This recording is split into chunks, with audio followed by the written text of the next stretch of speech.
And hello. Welcome to the Absolute Football Podcast, the absolutely Premier League show, talking everything about the Premier League from the last week, all the stories, all the interesting stuff before we go on our 15th international break, it seems, of the year.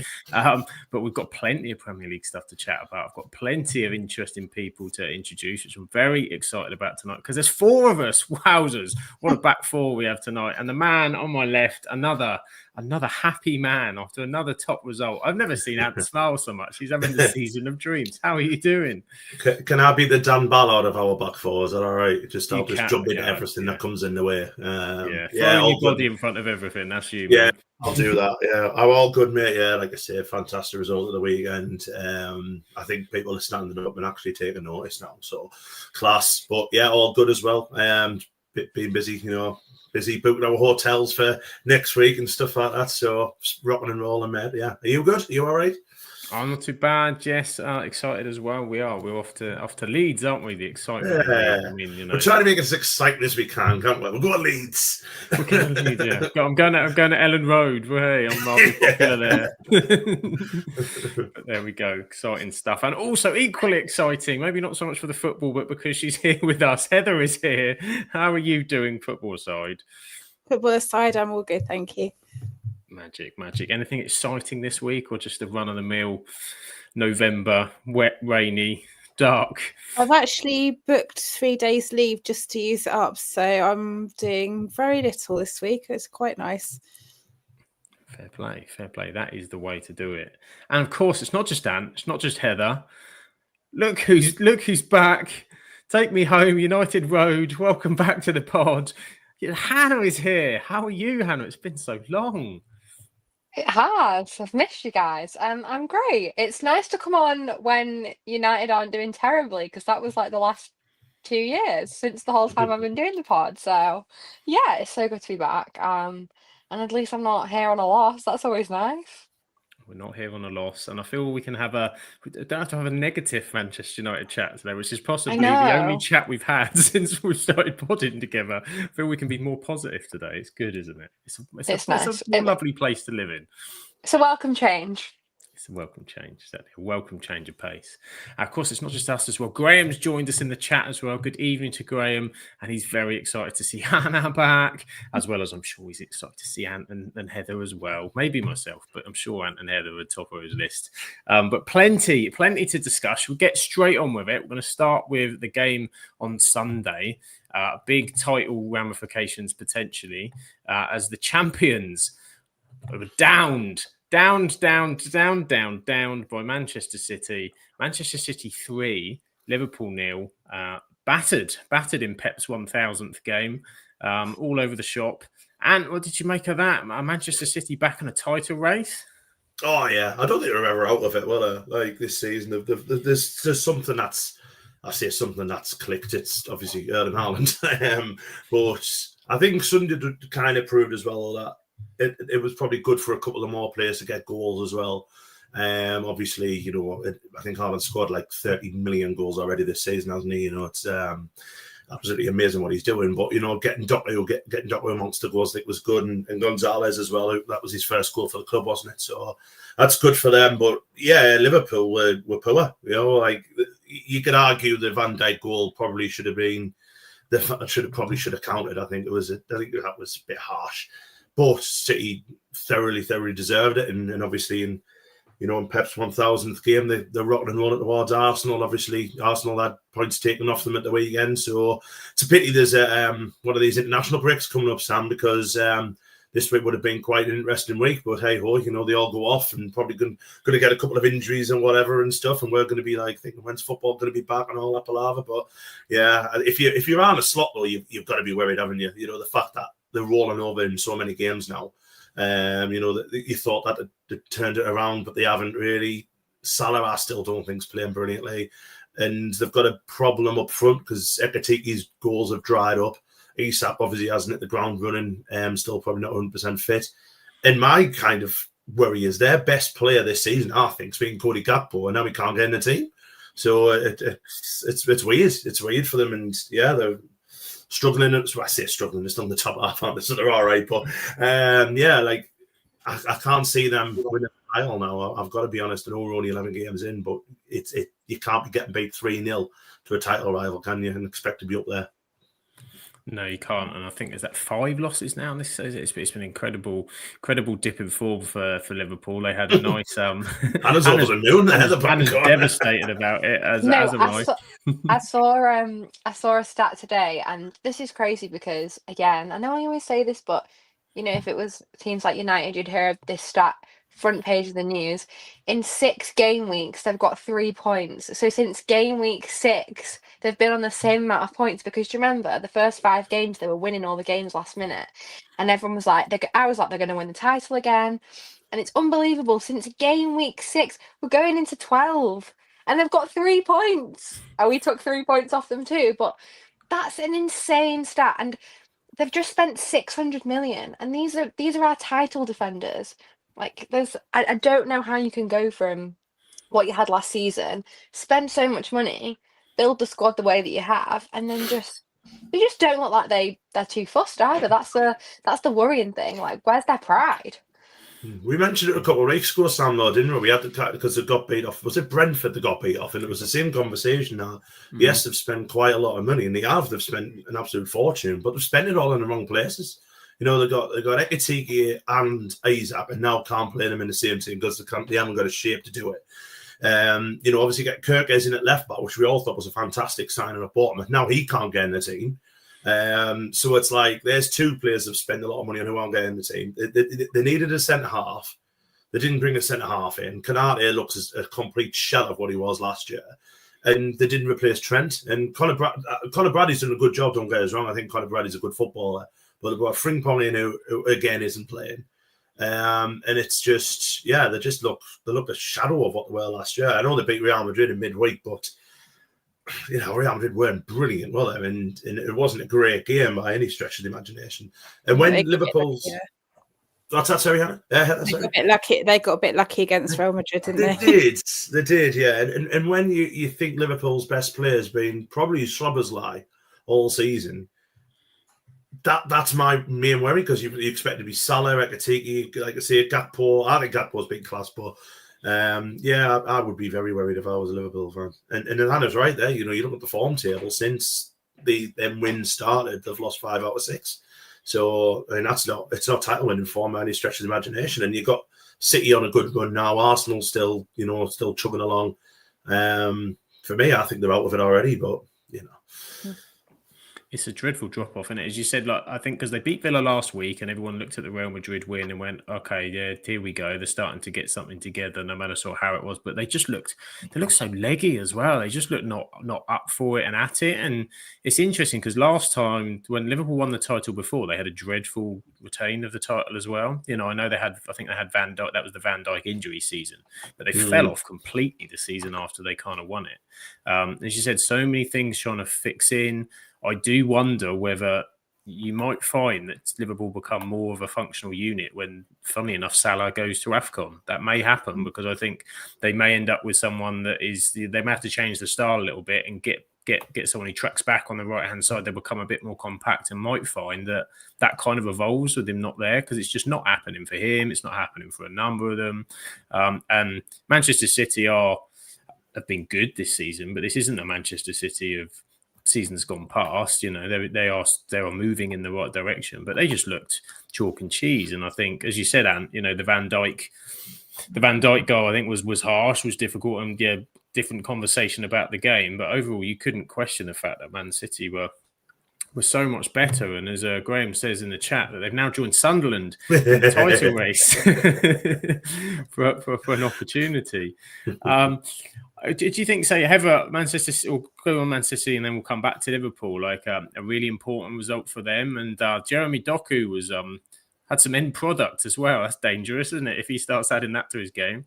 Yeah, don't tell me about him, because I had him in my fantasy team, and I took him out last week because we were playing them, because I'd never like players that we're playing against, and then I forgot to put him back in, and Oh no, had an absolute stormer, didn't he?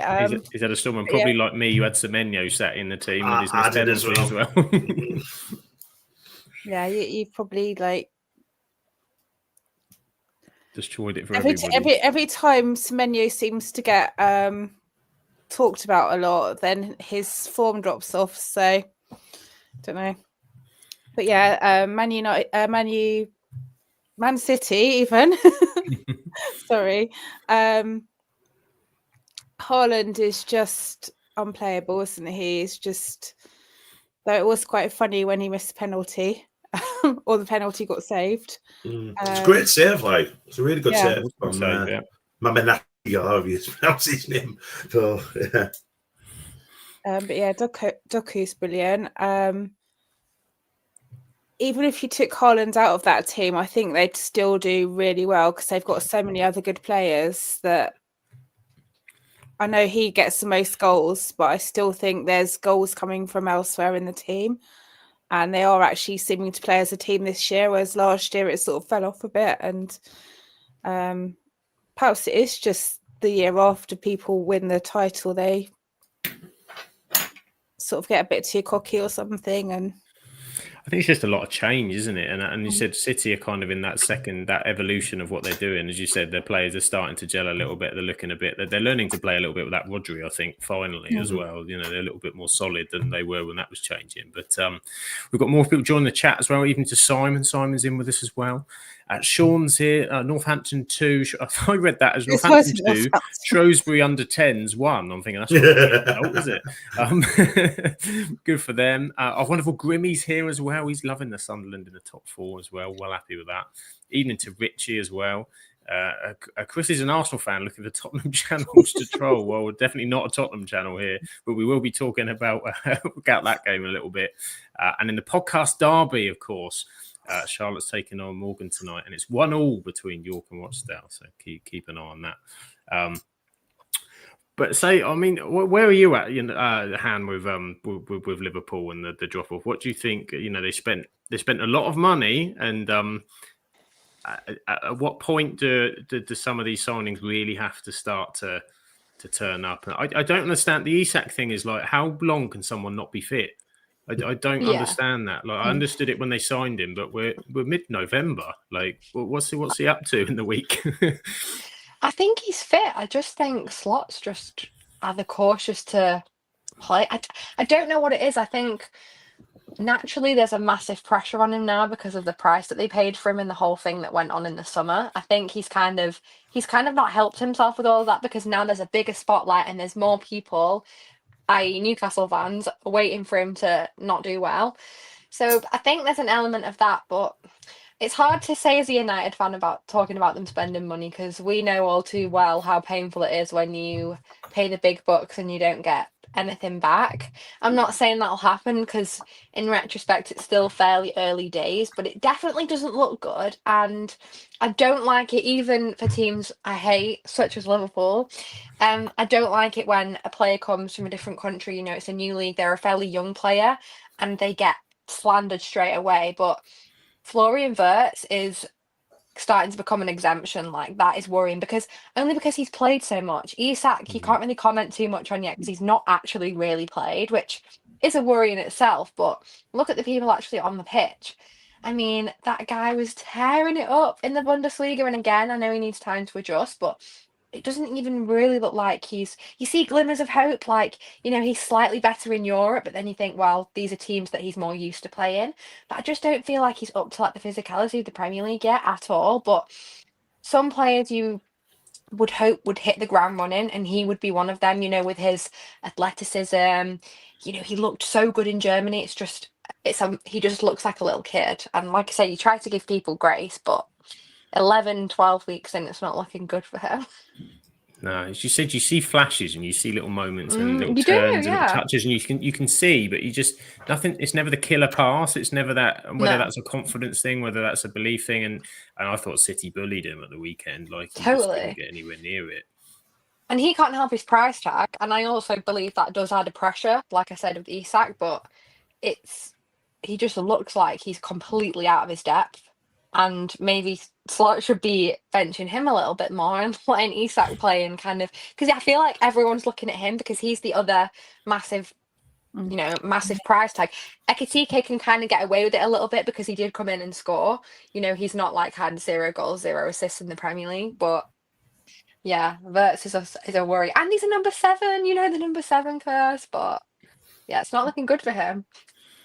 It's not looking good. It's taken some time. We've seen players from the Bundesliga do that quite a bit in recent years. I mean, Simon's bringing up here, of course, Timo Werner, who didn't quite hit the heights. But I'm also thinking when Kai Havertz first came across from Chelsea, and that I think people expected numbers out of him because he was doing numbers in Germany, and it didn't quite kind of work for him. But it's not easy to sort of just pop over from there. But what's great to have popping in is our wonderful Rochdale fan Shah. Of course, half-time in the Dale game. We are keeping tabs.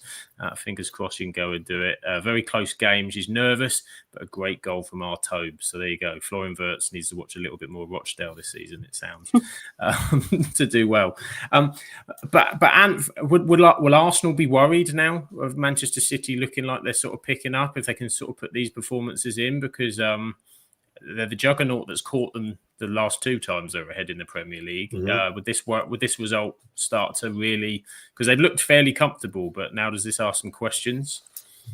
I think you look at kind of the way City have kind of improved so much this season, because obviously we said a few weeks ago, you take Haaland out the side, where's the goals going to come from? But even in midweek, Foden got a couple, didn't he? Doku's now getting a bit of end product on there. They've got, is it Kirchy who's back for them? Yeah, Kirchy, he's that's the one. Yeah. He's back for me. He had a really good game, actually, on Sunday. And so they're getting, players back. I think Rodri's not too far away. So, and the good thing is with City as well, they've got, it's always been like, in the past where they've always had like defensive injuries, haven't they? But they seem to have quite a settled back four now. Obviously they've moved Guardiola, haven't they, in the middle with Ruben Diaz, and they look a really good partnership. Nico O'Reilly's absolutely smashing it as well, and obviously Donnarumma going in goals massively improved them as well. Makes big saves at the right time, doesn't he? So I would be worried if I was an Arsenal fan. I'd be, again, more worried that they couldn't beat, little old Sunderland at the weekend, but I'm sure we'll get into that. It's only 4. Is it 4 points down the behind or 3 points? So it is close. It's still a long way to go, and I think it'll be. It's good not to have a team run away with, obviously, when Liverpool did it last year and stuff, and it's good to have a title race in it. And at the minute, there's a few teams in there about. So. Is there suffering from not having Xhaka? Yeah, probably. as the man that has Xhaka, is that the problem?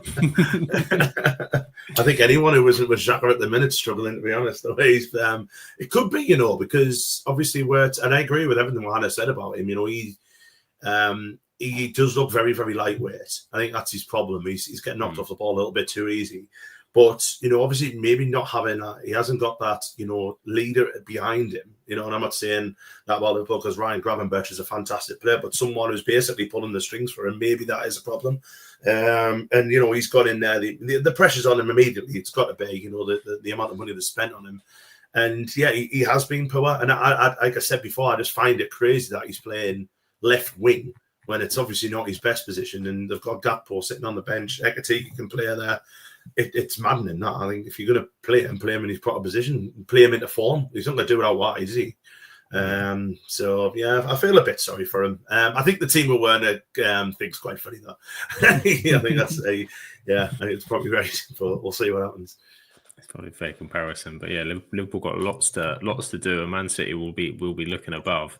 Right, should we move on to the next game? Heather, would you like to get it over with? Should we get it done? Unfortunately, Aston Villa 4, Bournemouth 0. Have What went wrong? What happened? Tell us. I'm not entirely sure what went wrong, but it's not the same team that I've been watching for the last few weeks. It was awful. I think if we'd scored that penalty, the initial one, it would have been a completely different game. But once they've gone up the other end and scored theirs, it just sort of changed it. Also, obviously 4 minutes into the game, there was that head clash with Smith and Adams, and I don't know if that sort of affected the players, because it did look quite bad from where we were sitting. And obviously, if it's in the back of your mind that like somebody's got a concussion or whatever, although they're trained not to do it, they're still human and it can affect you. But yeah, they were all over us. We just weren't good enough. And so they have got the world's number one goalkeeper. So yeah, this is it. They always call him that for a big save, and that disappears for a while. They've all forgotten that he tried to leave in the summer. But I thought you had. So I watched bits of the game, but I thought you had a decent spell probably when you were 2-0 down. I felt if you'd have got a goal at that point, maybe you'd been back in the game.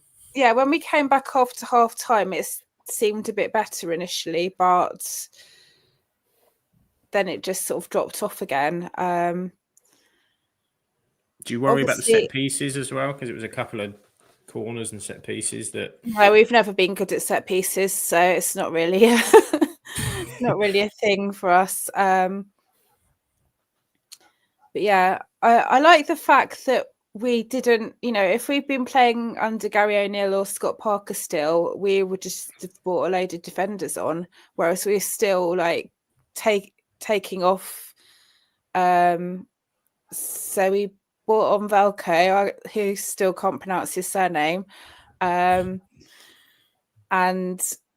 he was on for about 20 minutes, and then we took him off, and we brought on an attacker in his place. So I like that aspect of it. Like, we are trying to get the goals rather than just trying to defend a loss, so to speak, which we would have done.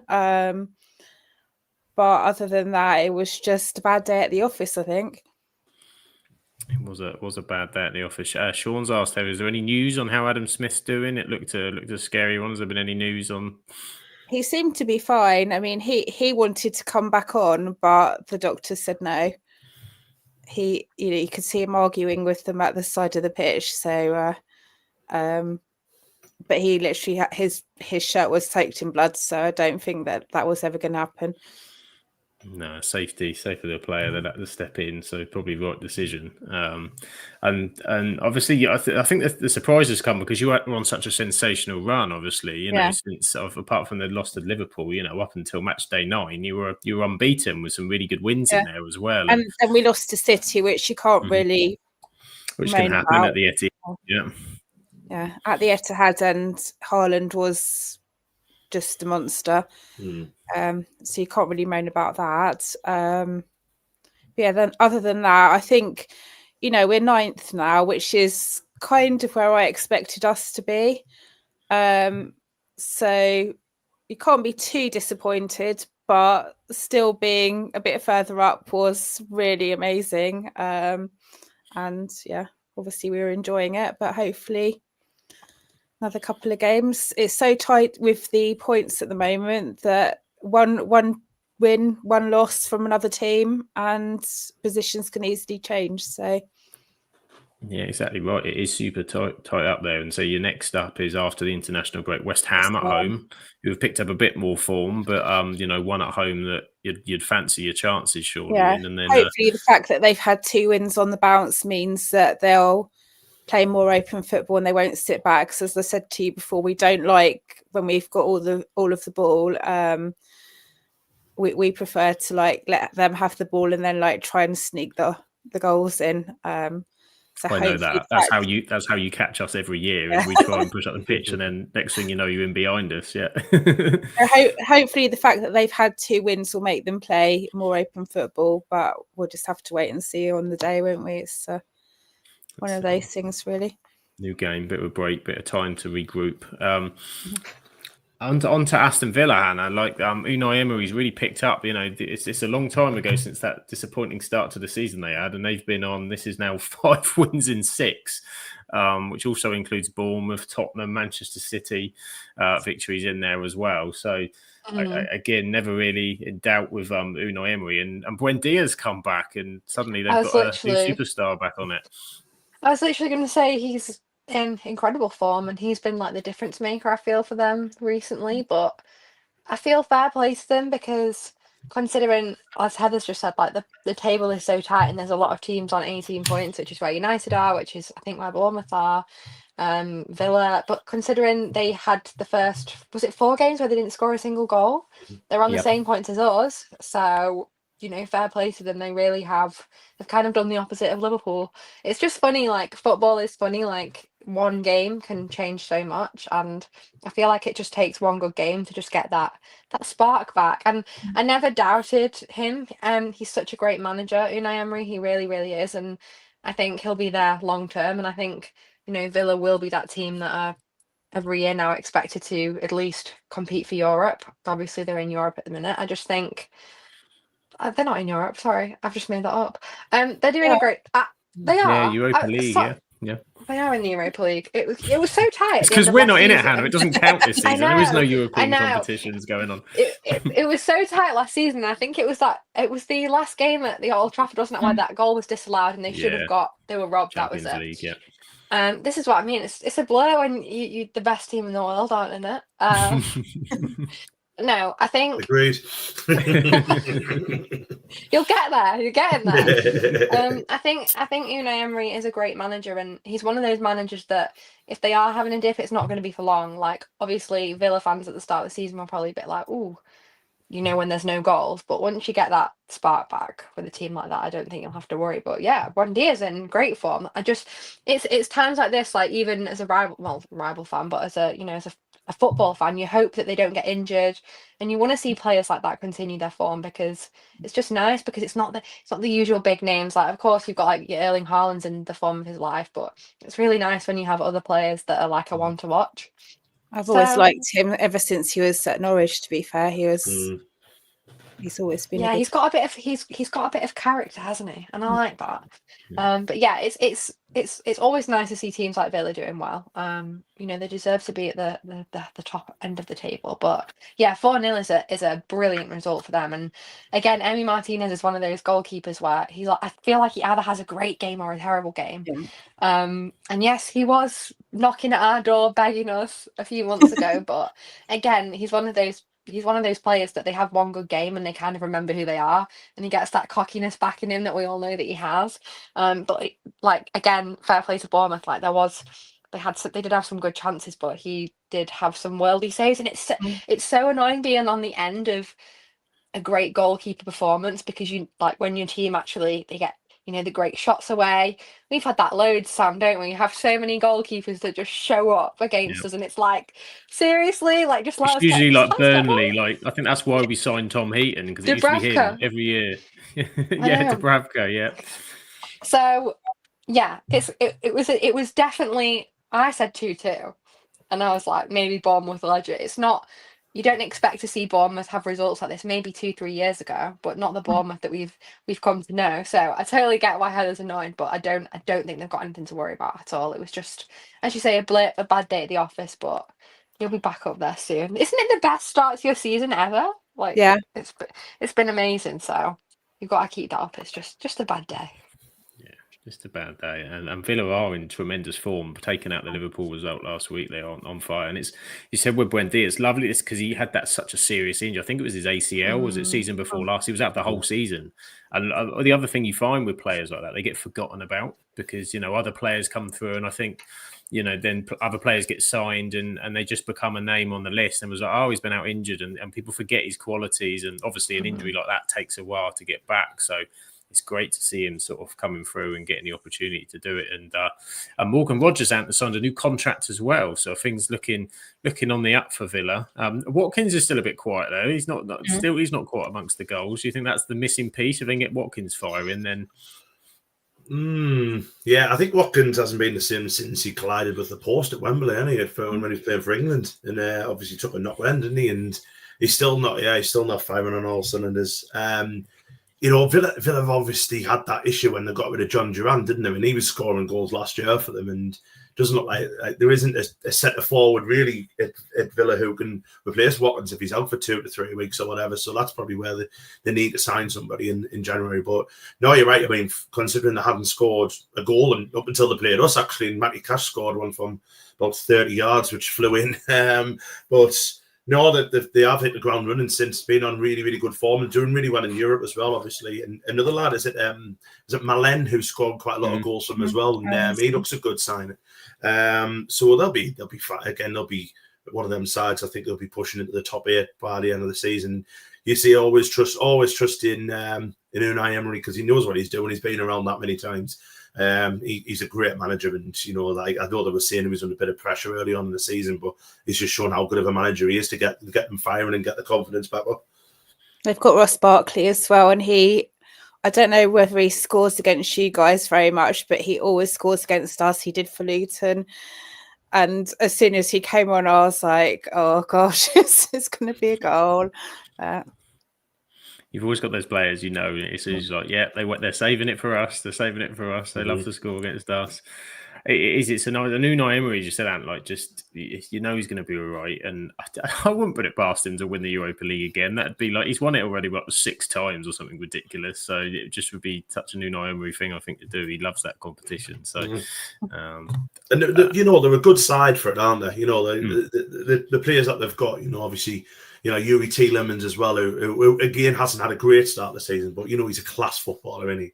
And yeah, I think that they probably have that depth to, challenge on both fronts, I think, this season. So yeah, fair play to them. And they were handicapped, they were expecting, that's why the Champions League was such a blow to them last season, not getting in there, because they went quite heavy, didn't they, in January last year to go at the Champions League. So they spent big money wages on Rashford and Asensio. And then when they came to the summer, they were expecting Champions League football to be able to represent. It didn't happen. So then they were in this kind of difficult situation where they had to let a couple of players go, didn't they? I think they let, was it Jacob Ramsey went, didn't he? Yeah. Yeah. And they ended up sort of having to raid the loan market on deadline day with Harvey Elliott and Jadon Sancho as well, I think. So who got an assist at the weekend. So maybe we'll be able to offload him after all, Hannah. We'll never know. We'll wait and see. We'll pick this one up because we're not talking. So we haven't got this game on the list of the ones in detail, but I wanted to pick up for Richie because he said great win for Everton. They were obviously won. They needed 3 points against Fulham. Really good 2-0 for them. Rebecca will be happy as well. Climbing up the table. Next is United on another Monday night. Yes, it is. I'll turn 67 years old on Saturday the 22nd. Oh, happy birthday! So happy birthday to you, Richie. There you go. Unfortunately, Char's here and she isn't here, and she's our designated song singer, but I'm sure she'll sing for you at some point in the future, as she does for everybody else. Right, what I'm looking at here, guys, is a pair of Desmonds. But what I'm going to do is I'm going to go high up to the Northern Arena first, because on Saturday, the northern lights of the Stadium of Light, were going off big style against Arsenal. No one can score against them, they said. They rock up to Sunderland. They go and do it twice. Brian Broby in injury time. Was the shirt off again, Ant, or was it just a medium celebration? To be honest, like everything was off. To be honest, no, it was unreal, absolutely unbelievable. You're right. Obviously, the Arsenal coming and everything, and you take a draw beforehand. I would have had a big hand for a draw beforehand, and just expecting it probably, it was a free hit for us because obviously we've got off to such a good start, and we're like 9 points clear of the bottom 3. After beating Chelsea, like getting a really good draw against Everton as well on the Monday where we hadn't played well but managed to get something from the game, and even really should have gone on to win the game. Just Everton just hung firm and made some good. John Pickford made a couple of good saves and all that. But yeah, with Arsenal coming, the thing is, and what we showed on Saturday is that we can literally, you know, mix it up with the best in this league, which is what we've done. You know, Arsenal, who hadn't conceded a goal in 10 games previous, and you know, all we did was it happened from the first couple of minutes when Dan Ballard's jumped up for a header and Miguel Moreno's went to get across him, and Ballard getting up like really, really strong has caught him. And obviously Moreno's been like down flat on the floor and stuff like that. And that was like kind of right. They knew they were in a game then. You know, we weren't going to let them like just, you know, play the fancy football and all that stuff. We were going to get stuck in, and it's exactly what we did. And all within, you know, the fairness of the rules. You know, we weren't conceding fouls left, right. But obviously, yeah, the first goal, you know, comes from a set piece. You know, really good header back in towards Ballard, and I mean Ballard takes that was a hell of a finish, like coming from a centre half, and he's obviously an ex-Arsenal youth player. Obviously, we signed him from Arsenal, so he was and went in half time, and we looked comfortable. And I'd said at half time, it's going to take either a moment of magic or a mistake. And we got both. The first goal's a mistake by us. Saka finishes it well. I think if you're being really harsh, Ruffs probably should be getting down quicker onto his, because it beats him at his knee. But I think it's a really good finish. I can't take anything away from Saka. And then, Leandro Trossard with an absolute worldie. You know, a really, really good finish from the edge of the box.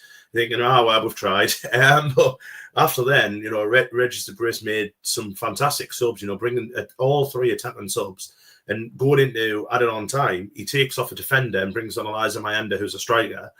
And then Arsenal take off a striker and bring on a defender. So you're like, oh, hang on, he's nervous here. And, you know, we had a couple of chances. Ria made a couple of, like, really good saves. And then, as you said, in extra time, Ballard with a flick on. There's Brian Broadbury's first for the club. Lovely finish. They were all claiming fouls. There was absolute chaos in the stadium. You know, to be, you know, actually answer your question, the top stayed on because it was bloody freezing.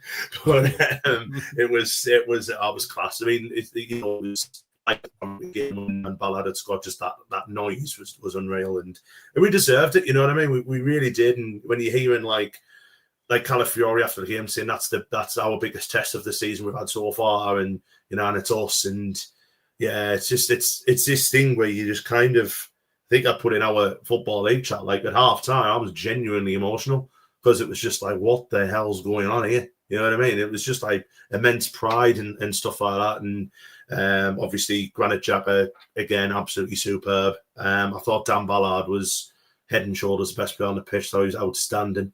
You know, just putting his body into all sorts. I mean, they had a chance later on to win it, and he just flies into a tackle, and it's what you want. It's when you're seeing that on the pitch, you can't. It gets the fans up, it excites the fans, doesn't it? And when you're seeing that happen, it's unbelievable. And obviously, yeah, that's put us to fourth place in the league. And you know, people could say it's not going to happen, this, that, and the other. You know, why not? I don't think it's. Like I say, I don't think top four's going to happen, but you know, like the top 10 and pushing for, like, you know, Europa spot, I don't think it's beyond us at all, because we're playing some really nice football. We've still got play. You know, I know Richie's put that they were missing players and this and that and the other. We were missing three or four players, and one of them, Habib Diarra, we've spent 37 million quid on. So, you know, injuries happen in football, don't they? And we've got them to come back. They've obviously got them to come back. I think Gyökeres was a big miss for Arsenal on Saturday. We just dealt with Mourinho quite easily. But, you know, long may it continue. And, you know, we're flying up there. Newcastle are struggling and blaming everything on Eddie Howe. So it's even better being up here at the minute, man. We're just loving it. Absolutely loving it. And what we're doing is, I think, as I said before, I think people are now actually standing up and actually looking at us thinking actually they're a really good side, and they're a side to be reckoned with this season. And you know, obviously it's a shame the international break's coming at a time because we're unbeaten now in, like, I think since we played United, so that's what, 5 games or something. And we've beat Chelsea. You know, we've took points off Arsenal. You know, we've got a good point. I say a good point against Everton, and then we've got like Fulham and Bournemouth to come next, and Bournemouth at home, Fulham away. I think you were looking at if we can get 4 points there. That's just, you know, just to slowly build. And what we're doing is we're just taking it in. You know, like I say, taking it in chunks, you know, like get a good start to what we did. We knew we were going to have a good December because there's a lot of hard games there. We've got like City twice, Liverpool, this and the other. But now we're looking at it thinking, well, why not? We've just, against the best team in the league, we've made them fight for that point. And when you see them come off the pitch looking, quite relieved that they got the point, then just class, absolutely class. Again, I keep on saying it, but going back 6 months ago, if you told me when Tommy Watson scored that goal, be fourth in the league, just madness. To be fair, I keep on expecting to wake up and I'm in a hotel at Wembley about to play Sheffield. It's madness, but it's class, mate. Absolutely brilliant. It's been a hell of a journey. Graham said it was like Arsenal of old. Their kryptonite has always been the struggle with teams. You get physical with them, and the Sunderland got stuck in. But that's not just what they're about. There's a certain amount of that, and needs to be, because that's I think what any promoted side needs to do. They need to be up for it, get it, particularly at home, and that translates to the crowd. But Sunderland can play as well. There's threats. There are threats. Got great attacking threats, and as I think Simon said in here, he's still haunted, of course, by Dan Ballard from the playoffs, indeed. And it wasn't just the goal from him, there was his goal and his assist, but the block at the end as well, throwing his body in front of it. He epitomises what you need, doesn't he? As a you know what? That's just as important as his goal, isn't it? Like just flying into it. And the thing is with Dan, he does get injured quite a lot. He picks up like muscle injuries. I think he's got like a hamstring kind of issue. Where he does pick up injuries quite quickly, and he's never like out for a week or something. There's always a little bit of a gap, and he got injured last season when I think it was just after Leeds, and he came back, and we were playing like with Chris Mepham and Luke 9 centre halves, and he brought Ballard on in the last game of the season. I think it was just to get him like match fit. Brought him on at half time. He obviously did what he did in the playoffs, and then he got injured second game of the season against Burnley. After having a hell of a game against West Ham, scoring a goal. But Regis has found a way to get him back in, because he's now changed his shape and now playing as a 5. And obviously he's playing with like Nordy McNeely and Gertrude, who had a good game as well on Saturday. So he's finding ways to get Ballard in. And for me, whenever Granit Xhaka does leave the club, he's like 33-year-old, so he's not going to be here forever. I think it's a ready-made replacement as a captain in Dan Ballard. Absolutely immense. But you're right, it's not just physicality. We are being physical, but we're doing it within the laws of the game. But what else is I think what we're unmatched with so far is our work rate. We've got players who can run for 90 plus minutes, and one of them is Granit Xhaka. He's put the most, I think it's him and Noah Zadiki are first and second for the most distance covered in the league. And that's what you have to do. You can't let teams get comfortable against you. And that's what we've done brilliantly. Like I say, we've signed well. Yes, we've spent money, of course we have, but we had to steal. And what we're doing is just, I think it's a bit of a blueprint for teams who want to call it. Stop playing all this fancy football at the back when you're not good enough to do it. If a long ball's on, just take it, and that's what we do. And we're doing it really well at the minute. And yes, we probably will have a little fall off, but it's like, for me, it's like, I'm not looking at relegation now. I'm just thinking, how high can we finish now? And that's the biggest compliment I think I can give all season for us. And can I ask, I was looking actually today at which clubs are going to be the most affected by AFCON, and I knew you guys would be up there. I'm worried about it purely for the fact we're going to miss Bruno and Aman. I'm thinking about our attack, but you have substantially the most amount of players that will be leaving. Like, how do you feel about that? I don't think you're going to be relegated at all, but are you worried? We have 7 going, so potentially 7. So obviously Habib Diarra is injured, so is he going to be fit? I think he's meant to come back in December, so you'd imagine he'll go. Noah Sadiq will definitely go. Ronaldo will definitely go. Masuaku, who sits on the bench, probably won't be that much missed. Simon Adringa's not been getting that much again. We're thinking Chelsea Talbi have been brilliant. He'll probably go with Morocco. But when you look at it, and I always think this thing with the AFCON, it's only 3 weeks. B, you don't get called up like a month in advance, do you? You don't have these international friendlies like they have in the Euro, so they just go straight into it. So that's quite good. And I think that our players have said that instead of having the extra week off to go to the AFCON, they want to stay and play. I think it's a game before Boxing Day when they get called up. So yeah, it's going to be a miss and it's going to be a challenge. But I think when you look at it, having those points on the board now, which what we've got, and continue to, if we can pick up 4 points in 2 games and stuff like that, then we'll be absolutely fine. But for me, you're going to get injuries all season, aren't you? You're going to miss players out. You're going to miss players and stuff. And for me, you just treat it as in these players are in. You're not going to have them for 3 weeks. and we've got a good squad in depth. You know, we've got like the likes of Chris Rigg, who's on the bench, who hasn't played that much, and he's our little wonder kid. You know, we've got like Dan Neil coming back, Luke O'Nien coming back. Got Romain Mundle to come back in, who's a winger, and he's an exciting winger as well. So I think we'll be okay, to be honest. I think what they've done well is I think they've kind of bought these players in, but knew that they were going to be going AFCON. So they've obviously, brought some players in that position who aren't playing as much at the moment to say that this is going to be your chance to do it. But yeah, we cross it when we come. Yes, they're going to be a miss. You know what I mean? Especially like Siddiqui, who doesn't half run. But it is what it is, isn't it? That's it. I mean, and as you said, Anne, it's only 3 weeks. I think one of those weeks is an FA Cup week as well, isn't it? In there, yeah. So, and you know what, as well, Sam, they'd have known about it, wouldn't they? They'd have known. Yeah. Prepped. And obviously, sorry to interrupt there, but not all of them are going to be in the final, are they? You know what I mean? Like, you look at like the favourites to win is probably Senegal, Egypt, Morocco, possibly. You know, so like so Ronaldo, he'll be back probably after a week, and Noah Siddiqui, I think, is Malian. I think he'll be maybe. I'm just hoping they all go out the group stages, to be fair. But I was thinking, Bruno will be back in a week because Ronaldo's his goalkeeper. We don't have anything to worry about. He'll be back in. He'll probably miss one game. Yeah. But you said before, you living there with Ahmad. You know, like he's like so like integral to what he was doing. Obviously, you know, we wins 3 years ago, a phenomenal footballer, and I just don't think. With that, we've missed anyone that's too integral. As much as Siddiqui's been brilliant in Diarra, but we haven't seen enough of Diarra because he's only played 3 or 4 games. He got injured, so we'll be okay. I think we'll be fine. No, and to be fair, dipping into the transfer window, I think we're going early, so we'll see what happens with that. They've been rumoured with a Barcelona player for 80 million quid. Like, what's going on? What is going on? Lamine Yamal would love a turn at Sunderland. I can imagine him. Yeah, I think he'd be perfect for you. You can just about fit him in, maybe. He might get a game. But it's a fantastic result, fantastic. And as you said, you've got points on the board, so that was always the key. You get the points on the board, and the pressure then comes off, and you can just go and attack teams and kind of freely, which is really good.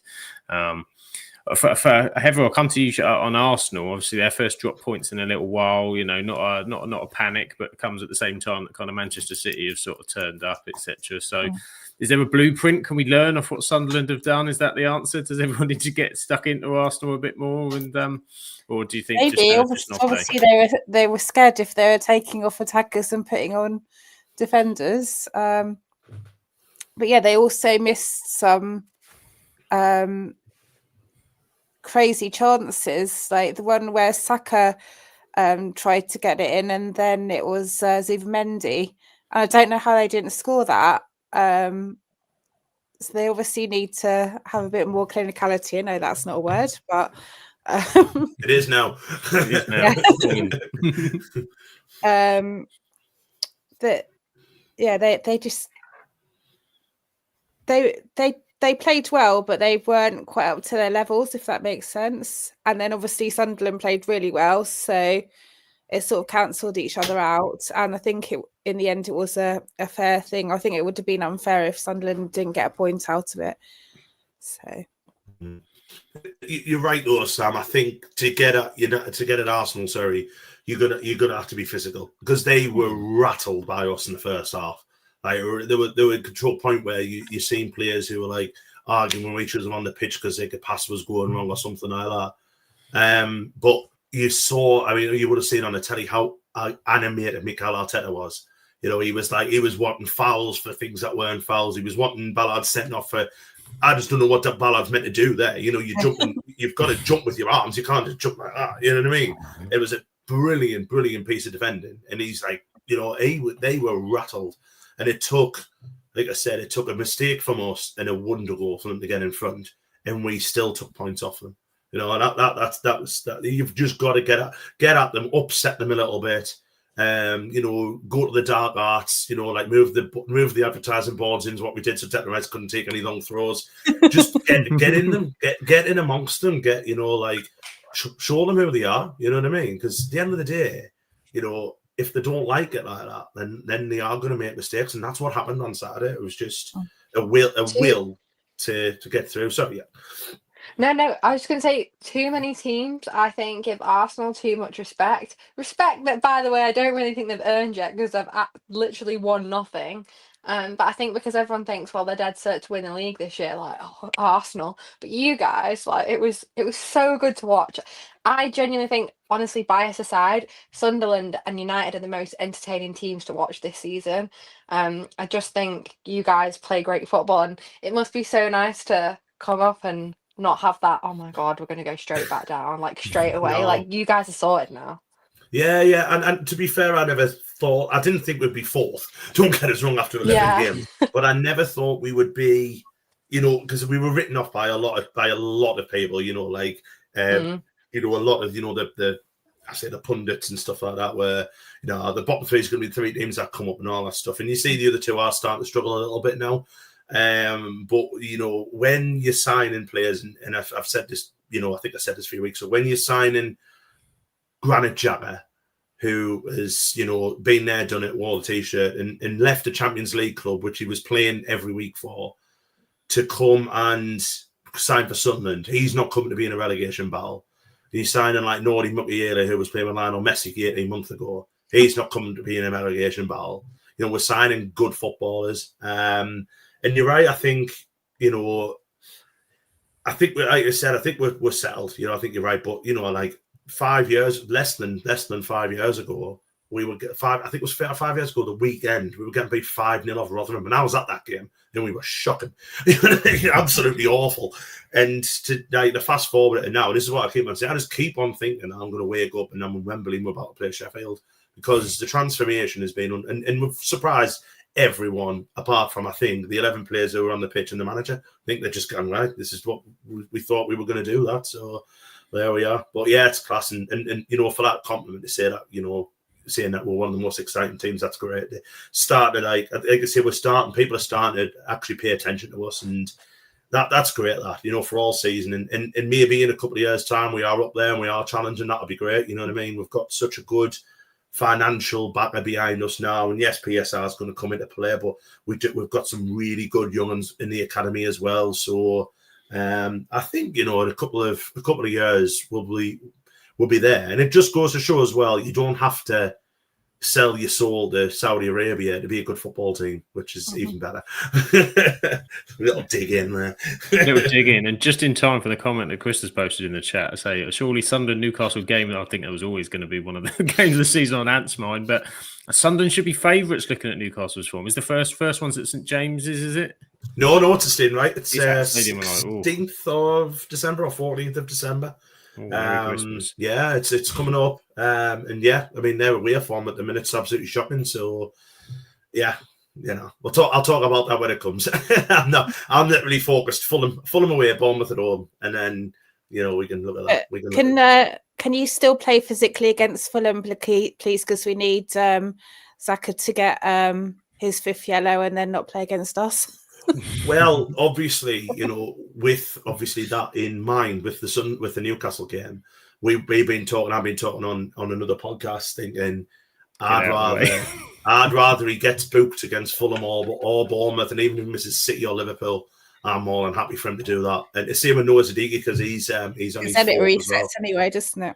Yeah, that's it. So as long as they're both playing against Newcastle, I'm absolutely fine if they take one for the team. You know what I mean? So, but he's been phenomenal. He's the sign of the season, but I couldn't be mile him. Like he's absolutely been. I think obviously the demands for Manchester United, the way United have just improved since he's been in the sticks.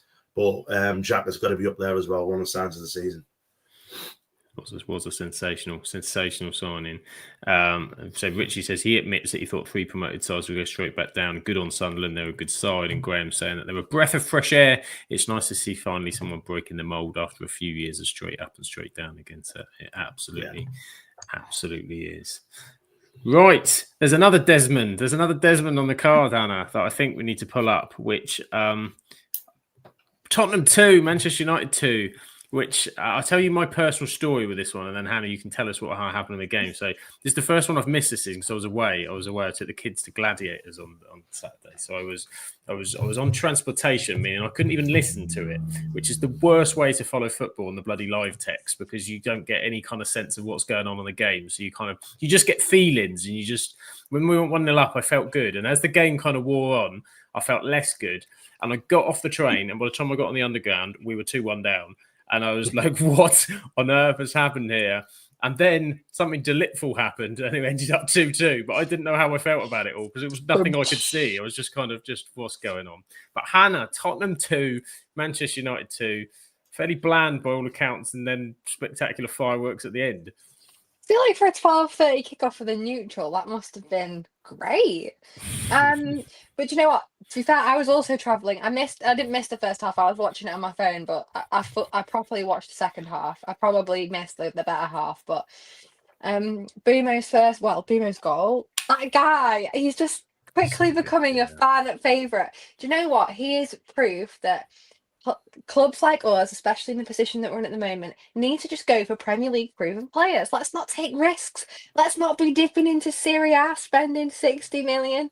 Let's spend 60 million on a Premier League proven signing because, oh my God, I love him. I don't want him to go to AFCON, but like I say, Onana is his keeper, so hopefully he won't be gone too long. But he's just great. I feel like he's always there, and that's what we've lacked. We've had Garnacho and Højlund, and no disrespect to them, but they've not been players that want to get on the end of the ball in the box. Not consistent and he either, are they? No, and he's always there, and I love that he scores. His goal catalogue already is like different goals. Like we got a header on Saturday. He loves scoring against Spurs, which is great because we haven't beat Spurs since 2022.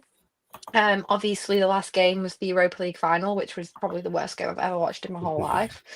And it's never great going away in London. We haven't won in London for years and years.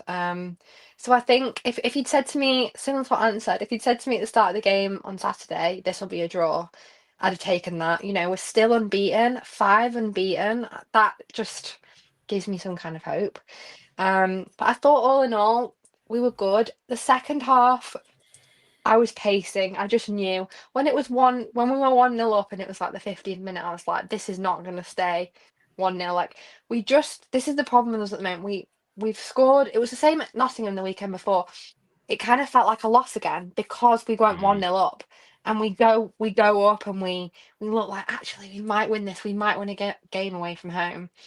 It was kind of, I felt the same after the game as I did after the Nottingham Forest game because we scored first. But again, I know everyone's saying it. They're the games that we were losing last season. We didn't get a point from either of those fixtures last season, and to come back, in the last 30 seconds, I think that's all we can really ask for. And again, we're not relying on one player to score goals for us. We're not as great as Boomer is, and he's our top scorer.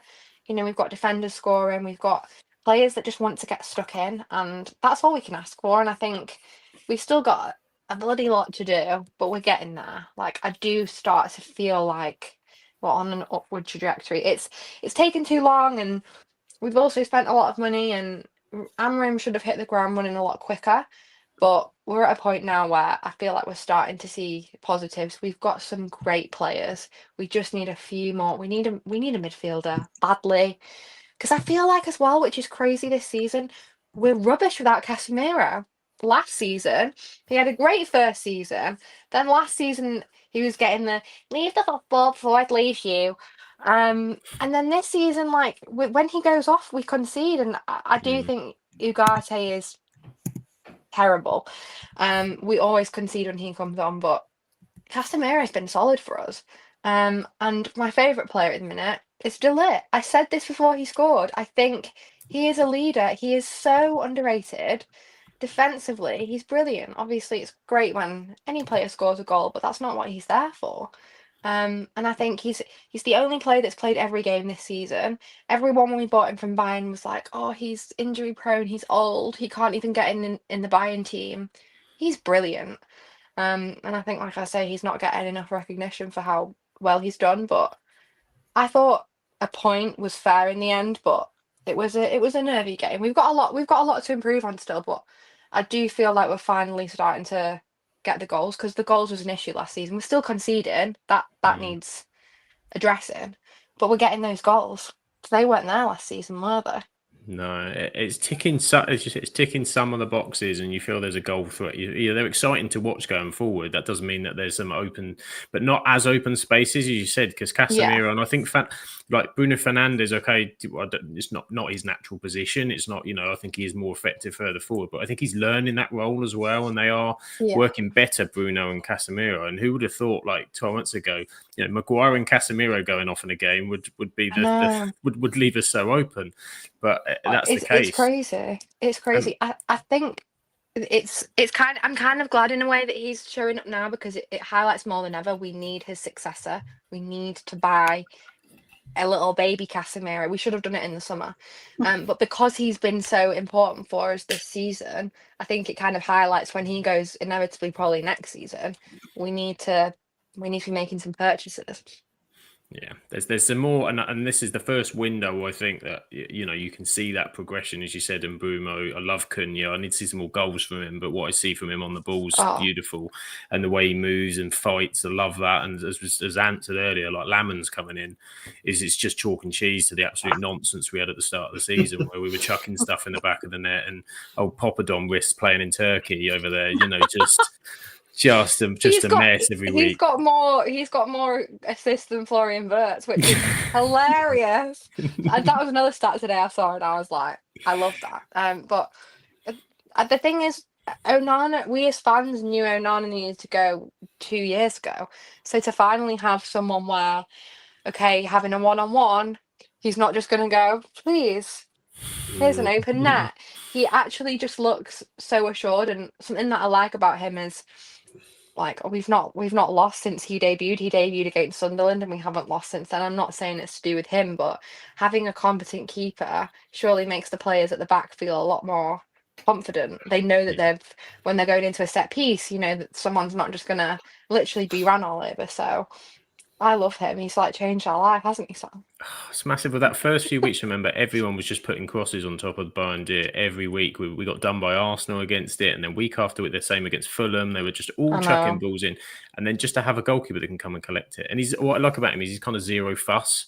They've started playing rather than mucking around at the back as well. They're letting him kick long, don't put extra pressure on himself, and just let him do what he does in terms of the saves. And it's been a really positive start. And as you said, by having De Ligt, who's played sensationally in front of him so far this season, it's just adding that different dimension. I mean, Simon says of a midfield. So I just bring up Simon's comment. So a centre midfielder at Napoli. I don't know who. Ballon d'Or Scotty, as we call him on the pod now. Honestly, but then I feel like it's a funny season, because then you've got like Luke Shaw coming into form, who I can't believe he's stayed fit for back-to-back games. Like, what's that about? But then you think, actually, it's the World Cup next season, and that's why he's playing well. Like, that's what he does. That's what Luke Shaw does. But if he's playing well for us, when he is in form, Luke Shaw, you want him on your team. Like, he's so good at creating chances. He's so good at getting those crosses into the box. So I feel like it's all the oldies coming back, but it's not long term, which is the one thing. But also, I like with Shaw the fact that he's moved him and realised that probably wing back's starting to get beyond him. So he plays him at that left centre back, and therefore, because Shaw can come out with the ball, and the same as you kind of get in on the other side, like when Lenny Yoro does it on the other side, it helps. And then because De Ligt will come in, and he's quite happy to kind of be robust in that midfield. It's just closing everything up in there where there were gaps and lots of gaps before. As you said, there's still lots to work at. Back to the last 3 games, we've conceded 2 goals in very short succession, which is we did a lot of last season. But as you said, then we wouldn't come back. That would be it. We'd be dead. So I think that's a good point. I'd have taken that. I'd have taken a point. I'd have taken a point at Forest as well, because again, you knew Sean Dyche's first game was going to be a tough one. So, we've not lost away in the last 3 games. So I'm happy with that. And obviously winning at Anfield. Sorry, I had to just throw that in there. That's like everyone can win at Anfield now. It doesn't feel as special. I know. I felt when we did it, I was like, wow, this is immense. And now it's just everyone's like, it's just run of the mill. Can I just quickly pick you up about Luke Shaw? You said he's old. He's only 30. No, I'm just being mean. In football terms, yeah.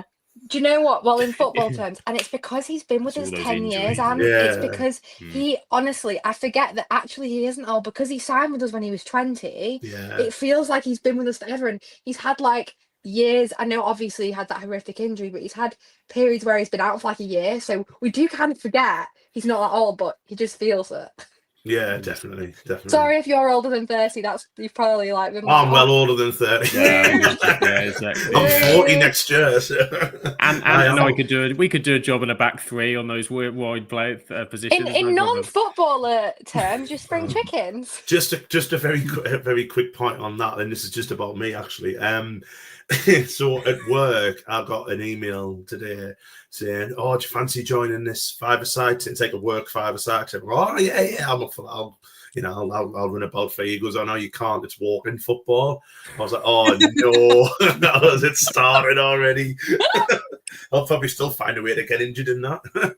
I'd love to watch you play walking football. I'd Be like the Dan go in. Ballard of walking football, like. I'd be like, "Do you remember the bushwhackers in the wrestling back in the day?" Strong goal. Yeah. Oh, never mind. Oh, that's funny. Brilliant. But yeah, I think that's a good point. And do you know what? We need to beat Everton at home. We have to because they're on 15 points. If they beat us, they will be on level points as us. Do you know what? I think we're at home. That's the kind of games that we should and do need to be winning. But for me, those are always like the real tests. But 5 games unbeaten, I'll take that.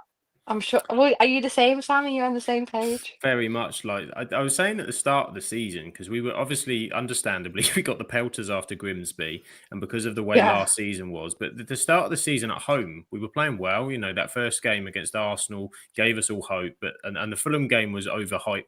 We got absolutely pasted for a draw where we weren't that bad, in my opinion. No, we weren't. We had a sketchy one against Burnley before the international break. We got 3 points, and then they started to build a bit of momentum. But if you look at the home performance, they've come out the traps quick, which is something we didn't do last season.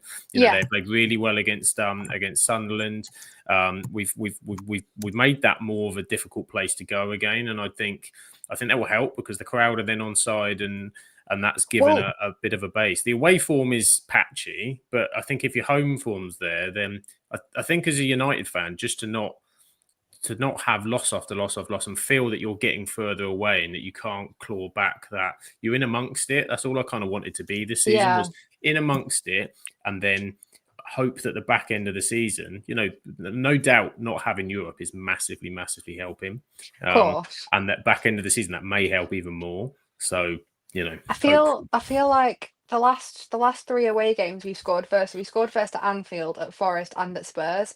And like you say, we weren't doing that last season. The only bad away games we've had this season were Brentford and City. And City isn't a shock, and Brentford are in surprisingly good form. And I don't think we gave them enough respect. But our away form is a breath of fresh air compared to last season, definitely. And we've got a good string of fixtures coming up. There's no easy game in the Premier League, but we've got Wolves twice. I mean, saying that, they'll probably get like a new manager and be great, but we've got West Ham, we've got Wolves twice, we've got Everton, we're playing Bournemouth. That's going to probably be our hardest game in the next 10. But I'm hoping it's a similar story to the last 2 years, because it's an 8:30 Monday night game, which I'm travelling for. So I'm like, if it's are you coming up?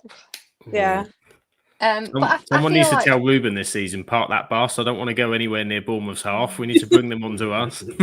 Honestly, but I feel like we're in a fairly good spot. It obviously could always be better, but the table's that tight this year. I feel like everyone's beating everyone, so you've also got to bear that in mind. Yeah. It's not an open league at all. Well, it is an open league. Everyone is literally beating everyone. So we'll see. But I'm happy with it. I thought it was a fairly good performance. I feel it's progressing. It's progressing in the right direction, which is something there's been a long time coming, it feels, but still a long way to go. There's lots of age chat in the chat as well. Sorry to anyone may have offended. I just Graham's he's old. He's keeping quiet. Simon Oh, you didn't offend me. I think you might have offended Luke Shaw, but apart from that. If he's listening, I need a shirt, please, Luke. Heather's telling Shaw everyone to be 30 quiet. on the back. We won't publish the age, Heather, but telling everyone to be quiet on the age front. And Simon said he never thought we'd get a mid-90s WWE reference on a football project. Simon, you've been watching this for years. Never doubt us. We can get anything here, don't we? Particularly when it relates to the 90s. Don't you worry. There's plenty more to come where that comes from. But we'll flip on the other way, sort of at Tottenham. How do we take it from a Tottenham perspective? Because obviously, Richarlison thought he'd scored the winner. Tears in his eyes. Everybody running down. Emotions heightened. Men kicking the teeth. Like. Honestly, I the amount of Spurs fans I've heard say as soon as he took his top off, we knew that it was going to end in a draw. Like he did that. Do you remember when he did that at Anfield? Yeah. Like it was obviously to watch it. I was like, if we've just let that guy score the winner, obviously we got our blushes were spared. Did you the extra time by taking his shirt off, didn't he? Yeah, he cost him the equaliser. Yeah. I thought the problem with Spurs at the moment is their home form. They're really good away from home, and then they get in front of their home crowd, and they're not all there, are they? It's a bit of a puzzle. It's a puzzle, I think, and they've made some of their bigger money signings. Having a kudos aside, and I like Paulinho as well. Although he was getting pelters from Jamie Carragher the other day, who I think Paulinho's is a good addition for them. But Xavi Simons, again, another one. He sort of looks lightweight, kind of not at it. Colin Muani looked last couple of games I've seen him. He's looked awful. Like considering this was a guy who went for many millions of pounds. Yeah, it's a crazy sort of time at home. You know, it's clearly they've got that set up. Don't worry, Hannah is coming back. Her iPad is dying, so she will return. But Luke Shaw at the door. I'm just kicked. Yeah, Luke Shaw's just kicked her out, sadly. But yeah, it's a funny one because Tottenham fans are now getting on Thomas Frank's back, where a few weeks ago everyone was kind of sort of happy about it, I think. And I think this was always going to be the way, don't you reckon, with Tottenham? Because I mean, they, you know, with what was last season, when you take the Europa League out, they were dreadful like we were, and they're kind of refinding their feet. And again, they're in the mix. And I mean, they've got the North London derby next at Arsenal, but they're away from home, so their away form's been better. Suddenly, they pick something up there; they'll be top of the moon again. What do you make so far, guys, of Spurs? It's the whole. You know what the problem is? This is what happens when you build a nice, fancy stadium, which is nice and fancy for everybody. There's no intimidation for away sides to go there. Where when it went Hart Lane, it was an intimidating ground, and they had really good form there. I think we've won more times at Spurs this year than Tottenham have, haven't we? The FC is. But like, it is a very beautiful stadium, but I get your point. It's a bit more like there for the prawn sandwich brigade, isn't it? Yeah, it's a nice stadium, isn't it? It's nice, but it's nice as you said. You want to go there as an away team and be intimidated. You know, you want to go and, you know, like what we used to do, we still do it at Sunderland. We paint the away dressing room blue, and blue apparently makes you feel claustrophobic. So it feels smaller than the home dressing room. So, you know, like... You put the advertising hoardings around the... You put the advertising hoardings around as well, yeah. So, like, stuff like that. I can remember, like... Ours looks like a sports centre that you went to back in like 1993, and it only has 10 showers and only one of them's hot. Yeah, like for something like that. For the away team, rather. But the away fans. It's just made teams go there and be more comfortable getting results. Like United, I watched that game earlier on Saturday. United were more than worthy of the point. You know, it took Tottenham like 60-odd minutes just to get into the game, and yes, they scored, and you knew what was coming, didn't you? You knew that it was written in the stars for Richarlison to score, and you know you could talk about his celebration and stuff like that. But then even then, when they went 2-1 up, it was like proper backs to the wall stuff for them, wasn't it? And then you knew United were going to get a chance.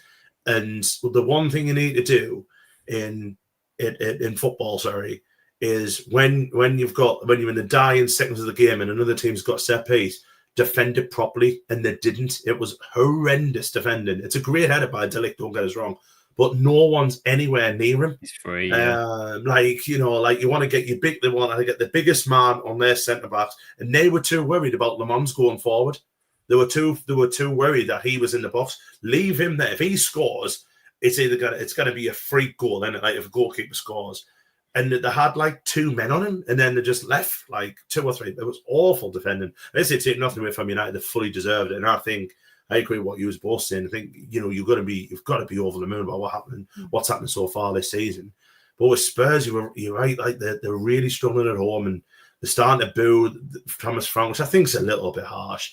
But like last week when they were playing Chelsea, and you had like Mickey van der Ven, and I think it was Jed Spence who went straight down the tunnel in the Huff. So there's a bit of like kind of, I don't know, a bit of like friction behind the scenes or something, and then that's not going to help conceding a goal in the last couple of minutes. So yeah, but then you wouldn't put it past them going to Arsenal and beating them because they're being brilliant away from home. Just it kind of feels like the pressure's off away from home for them. Yeah, it does, and it's suiting their style of playing, and who knows? It's a derby. Strange things happen in derbies, and Arsenal will be under more pressure now because of that result, and Manchester City as well. So I think it teased that one up quite nicely indeed. But there we go, another Desmond. 2 Desmonds is kind of a double Desi, as Graham would say in the chat, but not quite. 4-4 is the true double Desi, so we can't claim for that. Right, we'll have one more game we'll look at in a bit more detail, and then we'll flip through the others a little bit. So I'll pick. Why don't we pick one? Because I think we want to talk about this one a little bit. Brentford 3, Newcastle United 1. Newcastle, not good travellers at all this season. Beat the game. I mean, Brentford been playing very well at home. Let's start with Brentford. Let's start with the positives for them, because Keith Andrews is, I think, to be fair to him, surprising a lot of people. Some fantastic home performances, considering what they've lost, considering what they've brought in. And Igor Thiago is becoming their new superstar threat as well. So Brentford must be absolutely buzzing with how they're doing. Definitely. They are. Yeah, definitely. I know a couple of Brentford fans, and they are, because they've lost their manager, they've lost 2 of their main strikers, and they're still doing so, not as brilliantly as they were last season, perhaps, but they are still doing pretty well considering. Mm-hmm. Yeah, I think as well, like if you'd asked, did we get asked who was the first manager to be sacked in our little prediction league? And I reckon quite a few people would have went Keith Andrews because of, it seemed a bit like a cheap appointment, didn't it? But he's done class. And you know what? Like, they're scoring a lot of goals from set pieces, which he was set piece coach, wasn't he? So that's quite nice to see. Yeah, I mean, I don't think they'll be in a relegation fight. But another signing which you've got to look at, Jordan Henderson going there, has been a tremendous signing for them. And he's been, again, in a World Cup year where I think a lot of people might have had Henderson, like, kind of always, like, to quote Hannah Hold, but he's like 34, 35, you know what I mean? So he's like now Thomas Tuchel is kind of picking him every single squad, isn't he? And you've got to think that with all the young players, to have someone like him who's won it all, hasn't he? But everyone thought his career had gone when he went to Saudi, went to Ajax, didn't he, and stuff like that. But they didn't take a chance on him. He's gone there, and he's just been the engine for them as well. And yeah, I think they've done really, really well. And as Hannah pointed out, they've lost the manager in Thomas Frank, lost Brian Bremo, who's got Man United and has been on fire, and they've lost Johan Wissa, who's gone to Newcastle and not played. But it was funny when they were going, Wissa, what's the score? Like, that was class at the end. But fair play, yeah, massive fair play. And another one where they did deserve to win. You know, Newcastle had a good first half, but once Brentford equalised, there was only going to be one winner, and fair play at them, like. Yeah, really good win. And then they're able to score goals. You know, that threat is still there within that team. And just a credit, as you said, those players they've lost, a manager leaving as well, just such upheaval, and everybody kind of written them off, and doing some absolute bits. Really, really impressed so far. But so we'll circle back round to Ant for Newcastle. I'm sure he'd like to say something about the performances of Newcastle, but should we start with you, Han? Because I know you get a lot of crap from Newcastle fans as well on Twitter. Oh my you may like your opportunity. What's going on? Newcastle away from home? Is that midfield three not as good as we think? I'll just say I've never had a problem with Newcastle until their mouthy fans on Twitter started giving me a reason not to like them. So screw you, Newcastle. This is hilarious. Do you know what? Like, to be fair to them, they've signed Wissa, hasn't had a minute yet. They've lost Isak. Alanga hasn't been great. I did think he could have been an okay signing, but he's not showing up at all. I think they've just got too many players that they rely on individual brilliance from. You've got your Joe Lintons, you've got your Anthony Gordons. On their day, they're all brilliant players, and they're players that you'd want on your team. But when they don't show up, they may as well not be on the pitch. Like, you've automatically, they're not playing for you if they're not showing up. They're those kinds of players. And away from home, they've just been, I have a real problem with their away kit, that green one. I think it's so offensive. I think it's disgusting.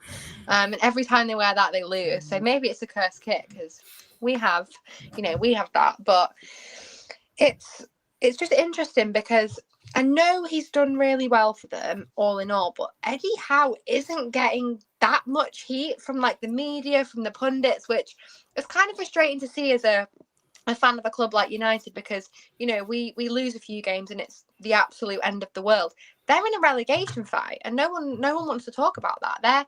They're 2 points off the drop zone, and yes, I don't think they'll get relegated, and they've got good enough home form, and they've got good enough players, like you say, with, like I said, that individual brilliance to not get relegated. But it's definitely interesting, and it's interesting that they're doing so well in the Champions League but terribly in the Premier League. But I don't think there's enough talk about Eddie Howe being in any kind of danger. Maybe he's not, maybe they back him, but it's certainly interesting to see when you're competing in multiple competitions and you're just not holding it down in the main one, because the Premier League at the end of the day is the main one.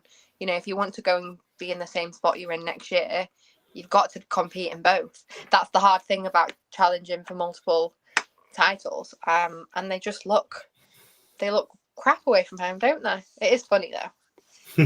I can't believe you're getting stick off their fans. That's horrible. Do you know what? I feel like they might do it with a lot of clubs, but ever since that Carabao Cup final, I know they've since gone and won it. They're just there's some teams that really want to force a rivalry with you. We get that a lot.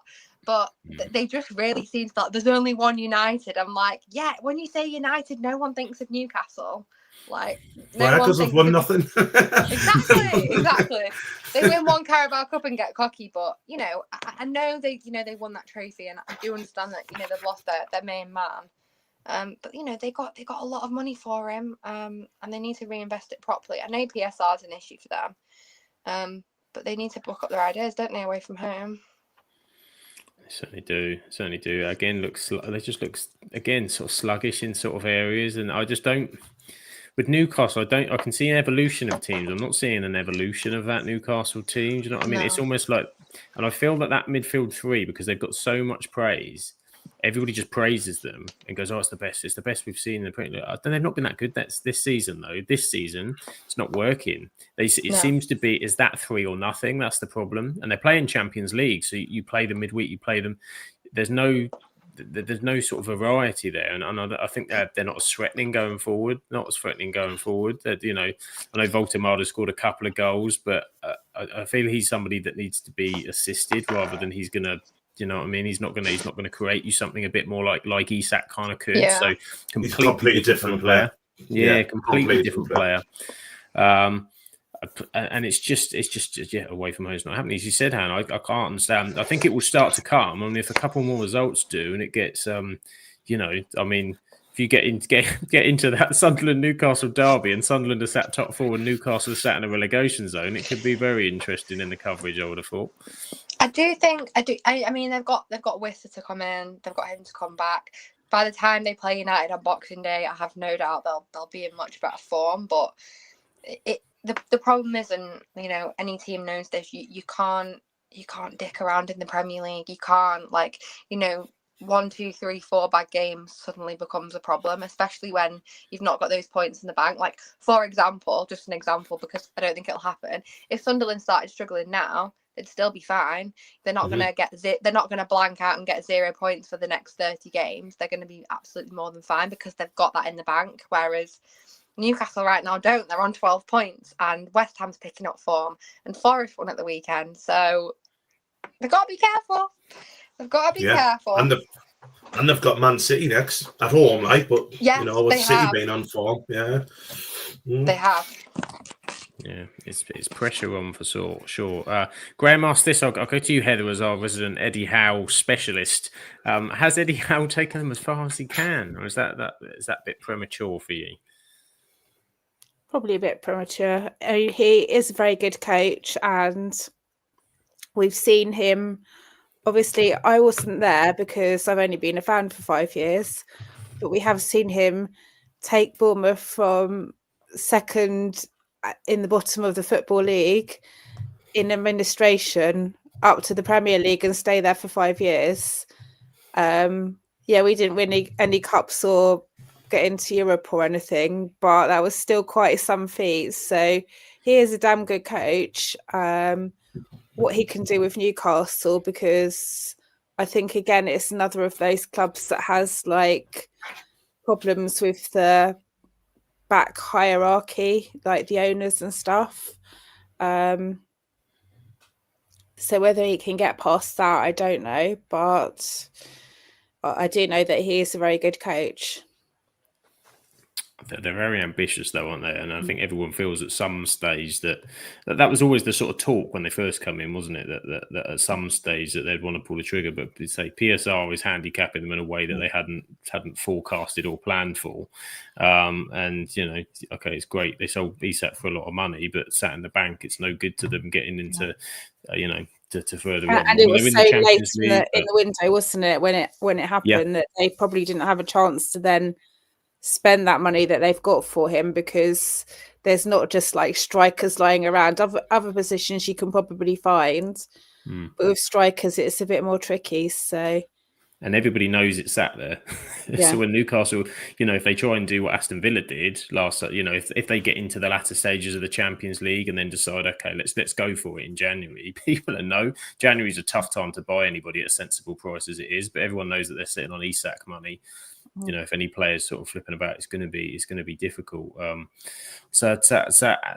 Newcastle not doing so well. What a devastating thing for you to have to contemplate. Oh, I mean, it's so heartbreaking, isn't it? Like seeing the richest club in the world not being able to spend money and being bottom of the league and all that palaver. Do you know what? Like it's.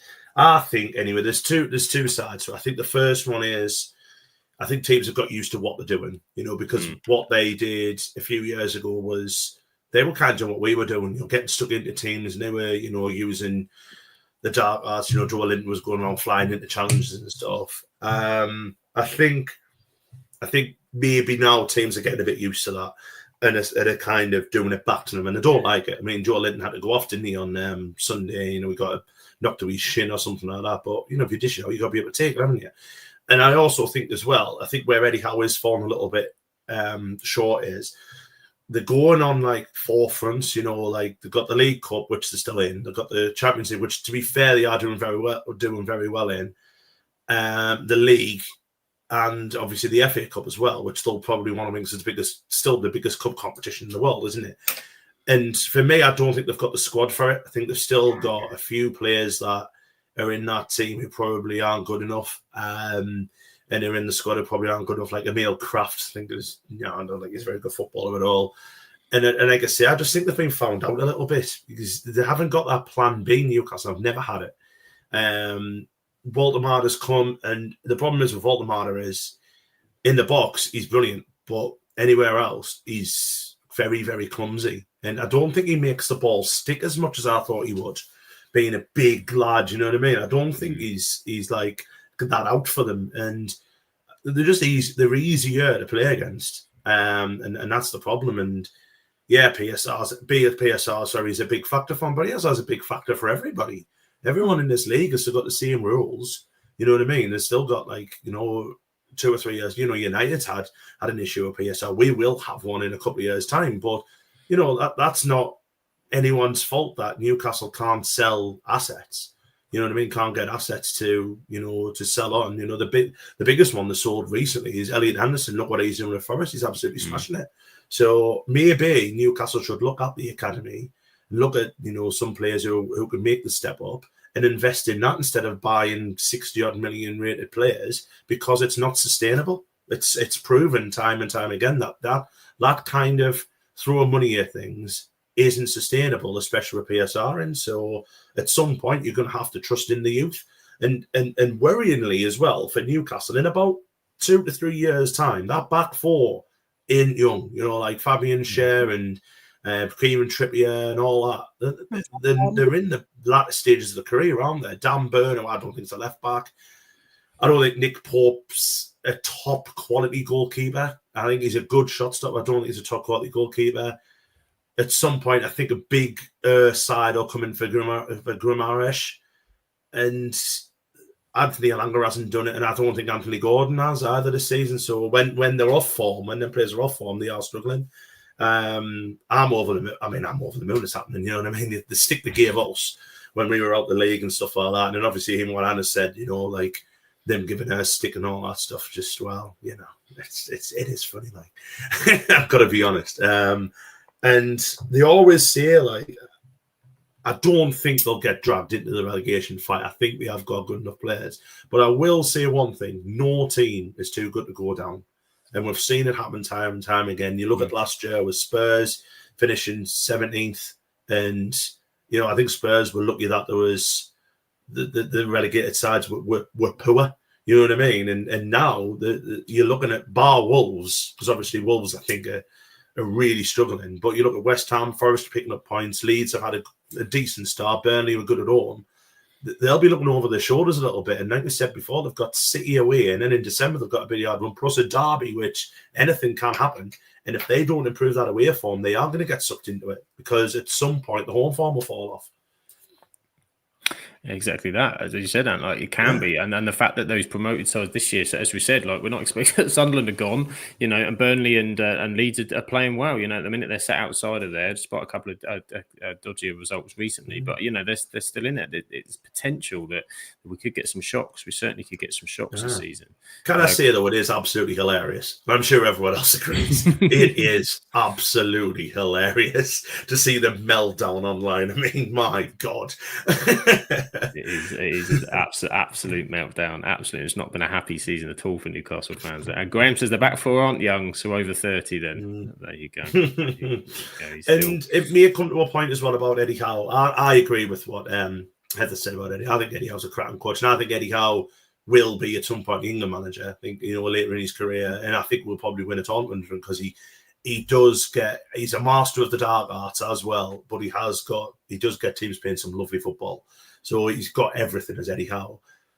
But at some point, if this was if this was Amaron having this season, Amaron would be under huge pressure, and rightfully so in the press. And Hannah made a really good point there. Why is there not this pressure on Eddie Howe when they're that low down? If this had been any other club, it'd have been front page news, wouldn't it? You know what I mean? So is it because he's English, maybe? Possibly, yeah, possibly. Because there's not that many English players, managers now, is there? No, definitely the English bias is definitely a thing, 100%.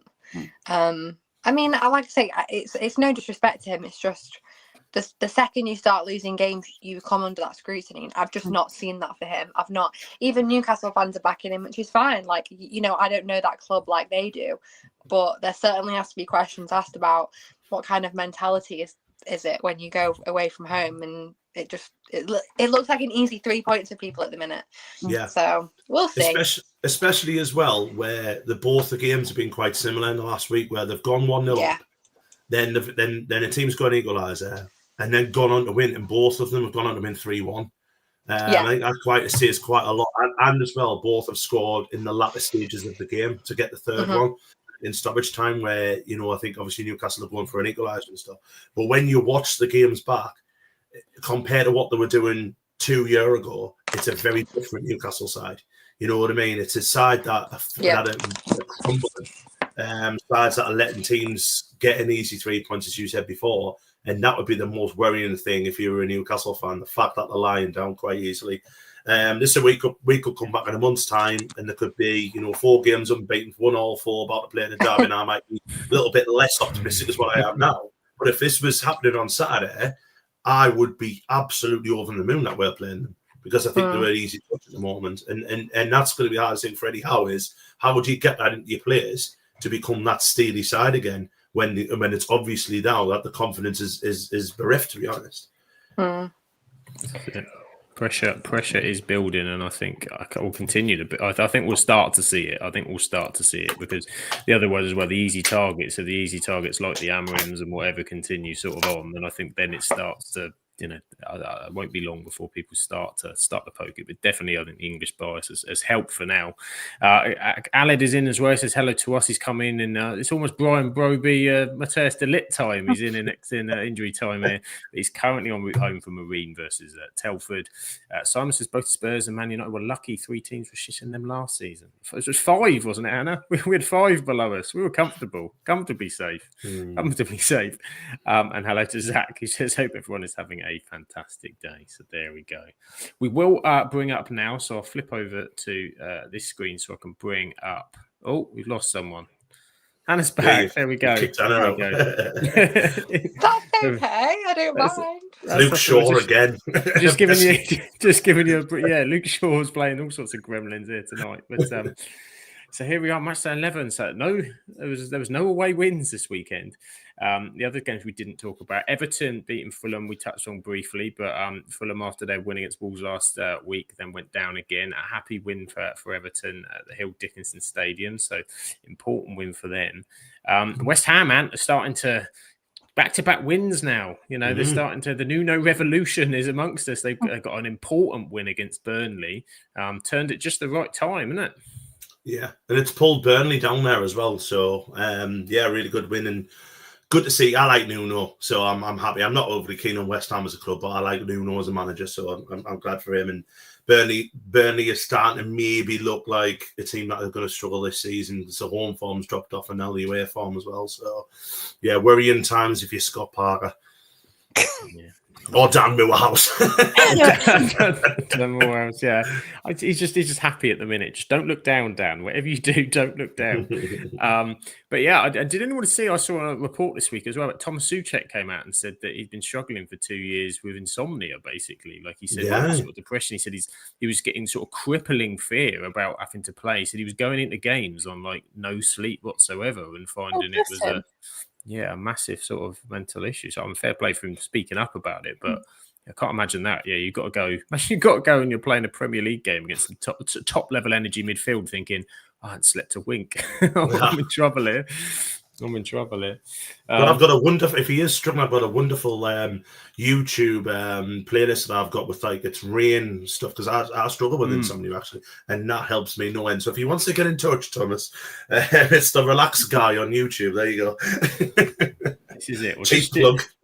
Cheap plug. And just if you are up, just watch an Absolute Football podcast episode or two. If nothing else, if you're up, you might as well spend an enjoyable time. But that's not going to send him to sleep. Say we're going to bore him to sleep. That's not going to send him to sleep because we're entertaining for him. Entertaining. This is true. If it keeps him up, then it's worthwhile. At least in that case. Elsewhere, Chelsea 3, Wolves 0. The Wolves is just a disaster at the moment. Obviously, new manager, but looking like Charles losing Rob Edwards on a Thursday night because he's coming up to the Premier League. What do we make of the potential Rob Edwards? It seems a bit heart over head potentially. Definitely heart over head. It's a mental decision. Middlesbrough's can't even say it. They're likely to get promoted, and Wolves are likely to get relegated. So why on earth would you make that decision? Even if you have played I know he's played 100 games for Wolves, but yeah. It's just. I feel like whoever comes in, I think Wolves will be on saving now. I think this is the year that they do go down. They've had so many years of recent where it's like, will they, won't they? And I think this is their time. They're only on 2 points. They've not won one game. I don't necessarily as well think it's all on the coach. Like, with respect, if you look at their squad, that's not a Premier League squad. No. Like, Correct. losing Cunha, they've lost some good players, and I feel like they've not recruited well enough. They've not replaced them. You're forgetting as well. I forgot his name. Who's the one who went to City? Aït-Nouri. Yeah, he was a great player for them, and I felt bad. For the manager, I can't believe before they sacked him, they gave him a new contract. I feel like it's just a mess, but they obviously hate their owners, so it's another club where the ownership isn't helping. But I think this is the year they go down, so I don't think Rob Edwards is going to help. But it was probably for the money. Oh, 100%. 100%. Yeah. Do you know what as well? And the bother is with the Rob Edwards, this isn't the first time he's done it. Because when he was at Forest Green, it's the same kind of thing. It was at Forest Green, he went to Watford, he got sacked early from Watford, rebuilt his career at Luton. But when Luton sacked him, Borough took a chance on him, and I'm not, I'm not a Borough fan by any stretch of the imagination, you know what I mean? But it leaves because it's happened to Sunderland under Alex Neil, where the same thing, like Alex Neil, we took a chance on Alex Neil. He got us promoted into the Championship. First time, bit of money came along, he left, and pretty much in the same kind of thing where we cancelled a press conference. We refused like Stoke to talk to him, but then he said by no circumstances is he coming back. So he went to Stoke, and now obviously we all hate Alex Neil. And he's done the same, like Roberts did exactly the same thing with Borough. And Borough, like I say, took a chance on him. They're having a really good start of the season. He's inherited a very good side under Michael Carrick. I think Borough should have been further under Carrick, but I think Carrick was just literally like he wanted to play one way of football, which was very entertaining. If it didn't work, he had no plan B.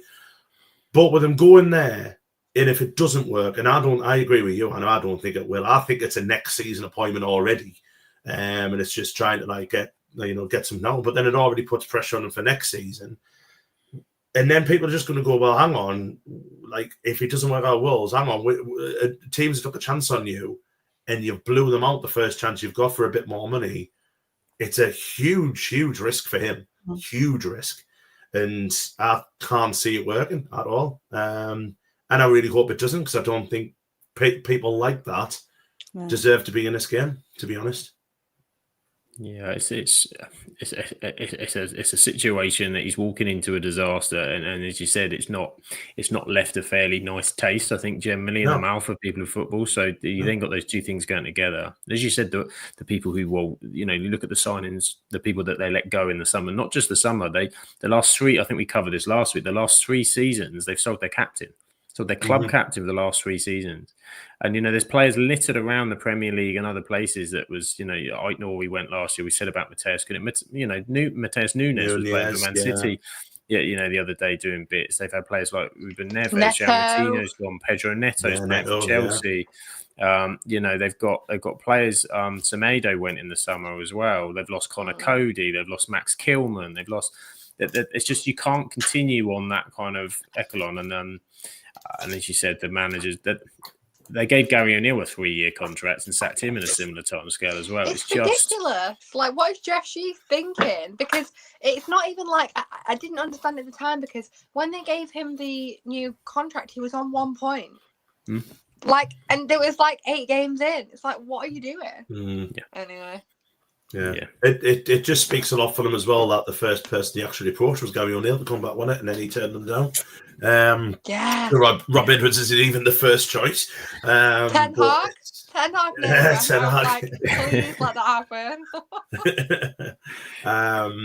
But I mean, the only happy person I think about it all is probably in the chat, and Simon, that a team that are in and around Coventry have just lost the manager. He'd be over the moon. But to be fair, Borough got a good result at the weekend. The one. So, like I say, again, for a side as well who are kind of rivals to us, they're not really. But I even feel bad for their fans. I really do, considering, like, I think about 3 weeks ago, 4 weeks ago, they'd lost a game quite bad, and he said, "Oh, we need unity. The fans need unity. This, that, and the other." And the first chance he gets is away. I just think it's like I we're think it's all a horrible. family, and Yeah, isn't it? yeah. It hasn't been formally announced yet, though, is it? It's been, which makes me wonder because it is dragging on a little bit. That there's some nonsense. They're trying to have to sort something out with honestly, because I think it was reported as early as like back end of last week, wasn't it? Well, it was last Friday, wasn't it? Last Friday, he refused to take the press conference, didn't he? And then obviously Borough put him on gardening leave. Which, if anyone ever gets put on gardening leave, do you ever do any gardening? That's always been my kind of like question. I mean, I'm no gardener, but I would imagine that mid-November is not the best time to be. It probably isn't. No. But obviously, again, that's something for Borough as well. I mean, they'll want to get a new manager in, and they've still obviously got him on the payroll. So, and it'll be a great appointment for someone. That's a great opportunity to go in. It's a cracking job. Yeah, it's a cracking job. And like I say, they've spent some money as well. If things start going even more badly at Burnley, then Scott Parker is good at getting you promoted. Yeah, yeah. But it's just, again, it just leaves a bad taste in your mouth, doesn't it? Like when you're seeing that, and people just going for money, and never mind. It shows what it's kind of come to. But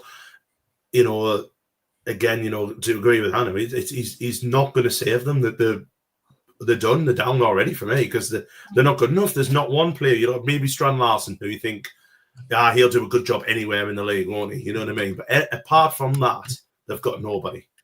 And there's no one there who'll drag them out of that relegation fight. Like, who'll take the ball by the horns. You see it like a few times in the past where teams have escaped and got like great escapes and stuff like that, or something who's got that run going, and then I just can't see anyone in that Wolves side.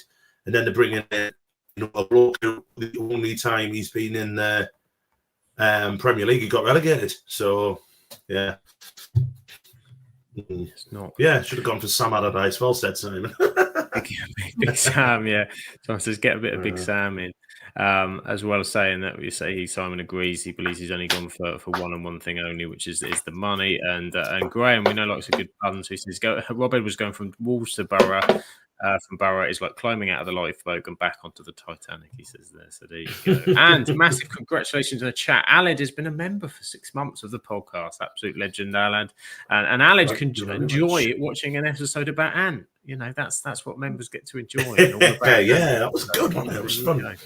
Fun. So if you are not a member, go and check it out, because that's the sort of thing that you can do. But there we go. So we'll rattle through the others, because we know we've been on longer than we usually are tonight. But we've got Crystal Palace 0, Brighton 0. Nothing more to say about that. 0-0. Wonderful game. No goals for Danny Welbeck, sadly, but I'm sure he'll be back amongst it next week. And Nottingham Forest 3, Leeds 1. Sean Dyche is winning Premier League football games again. What a time to be alive! And a massively important one for Forest. And this is why I think Burnley and Leeds in particular. I know Leeds, there's a bit of unrest starting now with Daniel Fokker. They'll be a bit worried, because Forest and West Ham are starting to finally drag their arse out of the quagmire that they've been at and put some things together. So, but yeah, disappointing loss for Leeds. Sean Dyche at Nottingham Forest just makes loads of sense, doesn't it? It's just such a good appointment, isn't it? Like, he's good. He's got it. Like, he's from Nottingham, and he originally, so he lives there and stuff. But like, he'll keep them up, no problem at all. And I love Dyche, to be fair. Like, but it's just such a good appointment. You need someone to get you, like we said before about it. You need someone to get you out that rut that you're in. You go for someone like Sean Dyche. Dyche is your man. Dyche is the man to go for it. So there we go. And so here is the table. Here's as it currently looks. You've got Arsenal top by 4 points now from Manchester City. Chelsea with 2 back-to-back wins. They've jumped up into third. Sunderland, Ant is again preparing his European travels for next season. Passport's getting dusted off. It's a wonderful time. Tottenham now 5th at Villa, but look at all those teams sat there on 18. As we said, it's super, super tight all there. And now in the bottom 3. West Ham, but up to 10 points, so they're well on the shoulder with those above them. Nottingham Forest and Wolves still on their massive 2 points and minus 18. It really doesn't look good from Wolves' perspective at all, but there we are. That is the Premier League until the end of the international break. Wonderful, wonderful, wonderful.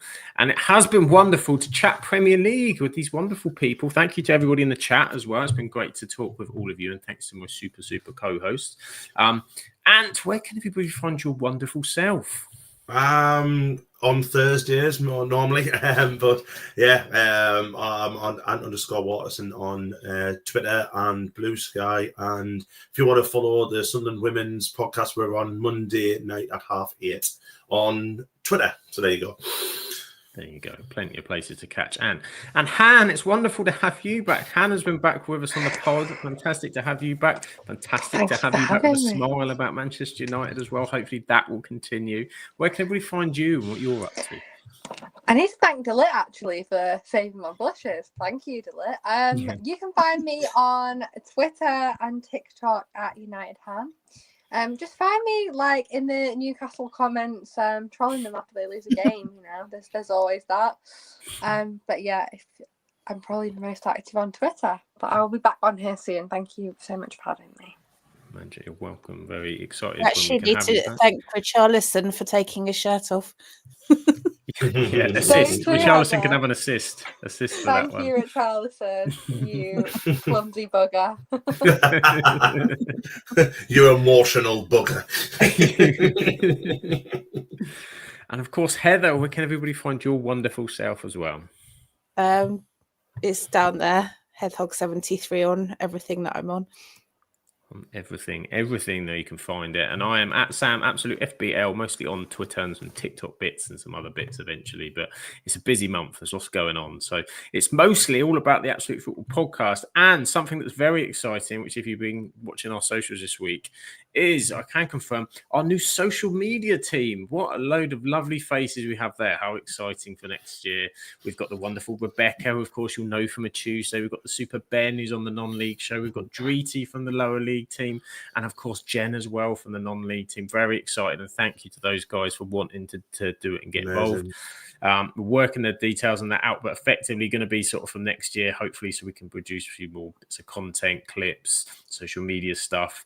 They're brimming with ideas, bringing with knowledge, and looking forward to bringing that next year. So thank you guys, and very well done, everybody. Very excited. Probably the only photo that Ben's got hair in. He wears a cap every other time. This is it. He's very happy with the picture because I know he feels he's harsh done by on some of the other ones. So I found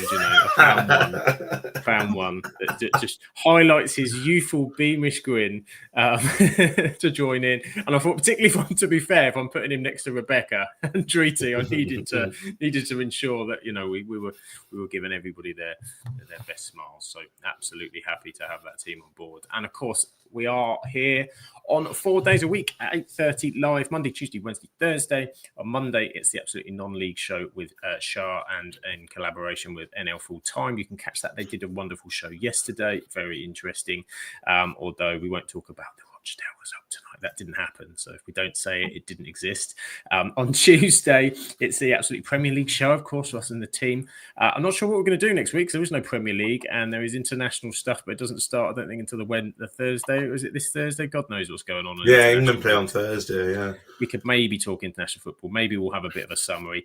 I don't know, to be honest. I'll come up with something at the weekend, but something will happen next Tuesday. The WSL 2 Absolutely Women's Football show. It's Freya and Paul and Team Chaos. They are with you from Wednesdays at 8:30. So tomorrow night they will be on talking everything WSL, WSL 2 and around the world. And on Thursday, the Absolutely Lower League show. It is, of course, Shah and the Rowdy Rabble. This Thursday covering everything Championship, League 1 and League 2. You can become a YouTube member, as we mentioned earlier. All the details is on the channel. All the wonderful stuff you get for that. But you can find us on Twitter, YouTube, Twitch, TikTok, Instagram, Blue Sky, and Facebook.